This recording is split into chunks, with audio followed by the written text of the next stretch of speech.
મહાદેવ હર. આપણે વાતે વાતે ભૂલથી અજાણતા જ રમત રમતમાં શાસ્ત્રોની વાતોનો અનાદર કરતા હોઈએ છીએ. એક ઉદાહરણ આપું. આપણે કહીએ છીએ કે સ્વર્ગ અને નર્ક જેવું કંઈ છે નહીં, જે છે એ બધું અહીંયા જ ભોગવવાનું છે.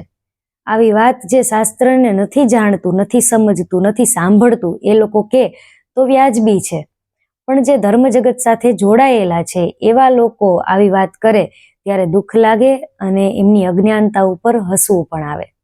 મને તો જે કોઈ લોકો એવું કહે એને હું તરત જ જવાબ આપું છું, ઘણા ગયા છે, કોઈના સમાચાર નથી, પણ તમે જાઓ ત્યારે સમાચાર દેવાનું ભૂલતા નહીં.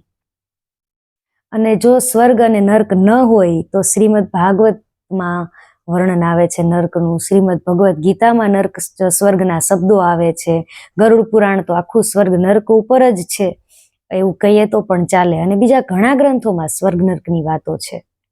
શ્રીમદ ભાગવતમાં તો કપિલ મુનિજી આ વાત કહે છે, બરાબર છે, કે અત્રૈવ નરક સ્વર્ગ ઇતિ માતઃ પ્રચક્ષતે. હે માતા, ઘણા લોકો એવું માને છે કે અહીંયા જ સ્વર્ગ અને નર્ક એટલે કે મૃત્યુલોકમાં જ સ્વર્ગ અને નર્ક છે, પણ એનાથી એવું નક્કી નથી થતું કે સ્વર્ગ અને નર્ક નથી.